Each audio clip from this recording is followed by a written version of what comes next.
I was going to say, I hope you've started your clothing line with the Kuyper belt. I think that would be great. Once I saw somebody at an open mic have periodic table elements on a belt, and I was like, oh my gosh, I have a book of the periodic table poems. That's the Yes, thing yes, ever. I He's like, remember this those. is just Those a are junky good. thing, but I just... Janet Kuypers, everybody.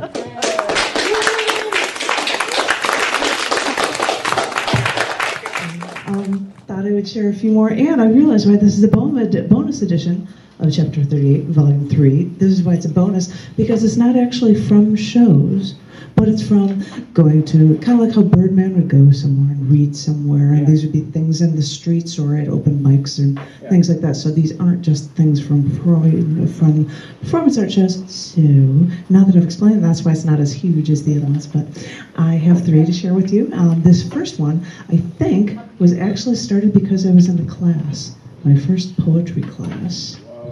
And they gave you an inanimate object and said, write a poem about it. And it was an old photograph. So I wrote photograph 19th century. The woman in that picture, the image of beauty and softness, of something that shouldn't be touched, that couldn't work, that can't work. Oh, the sepia toning, oh, the ancient, oh, the dependency, oh, the degradation. My mind's been cluttered. Society has done terrible things to me, and now I can't see the woman. I only see the hat, the feather, the adornments of beauty, the preposterous, impractical way that she's been made to be seen and not heard. She's only an image. She was forced with an image. It is a shame. It is a sin. And now I have been tainted with the knowledge of society, with the knowledge of its motives. And now I can't even see the beauty. I can only see the oppression. Oh, it's not like that anymore, they say, as I wipe the makeup off my eyelids and wonder who I'm trying to impress.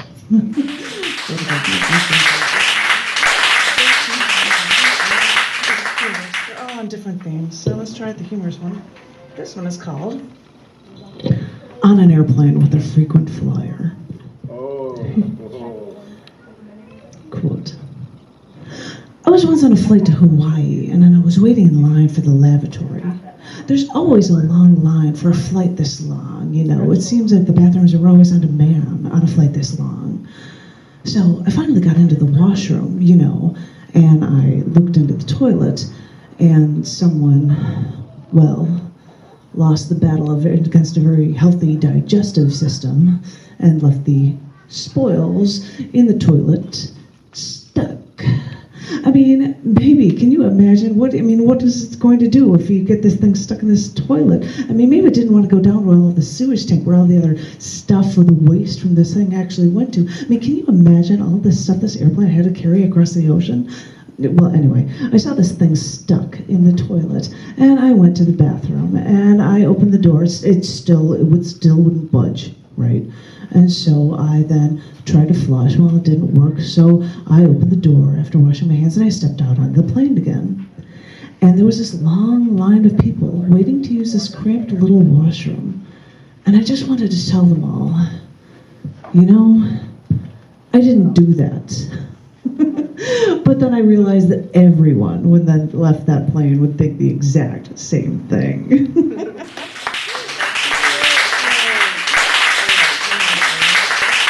This one's called On an Airplane with a Frequent Flyer. No, it's not. That was the old one I read. Why did I say that title? I'm looking at the title, and I said the old poem title. This one's called Some People Want to Believe. And so we were sitting there at Denny's at some suburb of Detroit. I don't know which suburb it was, but we were just there at like 10 in the morning Eastern Standard Time. I was grabbing a bite to eat before I crossed the Ambassador Bridge and traveled into Canada. You know, I really only associate places like Denny's with traveling now. I always stop at some place like Denny's only when taking a road trip and just stopping for some food. I think if I went to a Denny's and I wasn't traveling, I'd really get confused.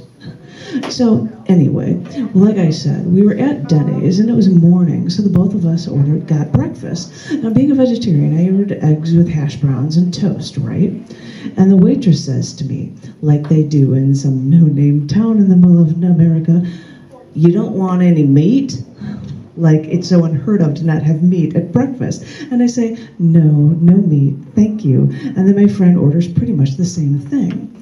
And we sit there for a while, talk and stuff, and then the food comes. And then she says to me, "You're a vegetarian, right?" And I say, "Yes." And then she goes, "But you're eating chicken." And I'm like, "Well, no, I'm not. And eggs, the animal byproduct, not the animal flesh." And I was about to say that there's a difference between being a vegetarian and being a vegan. And she says, "But if the chicken sat on it long enough, it would become a chicken."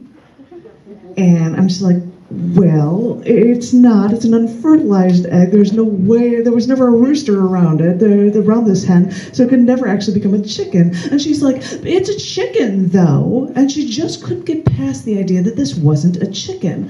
And I'm just thinking, my God, does she really think that a chicken can lay eggs without them being fertilized? I mean, there are only like worms and stuff can procreate without two sexes present. So our voices are getting louder and louder. And at the end of the time, I'm saying, I'm saying to her, "That can't actually be true." And she's just like, "I'm not listening to you. I'm not listening to you." And then I realized that some people, with logic thrown into their face, will still believe what they want to believe.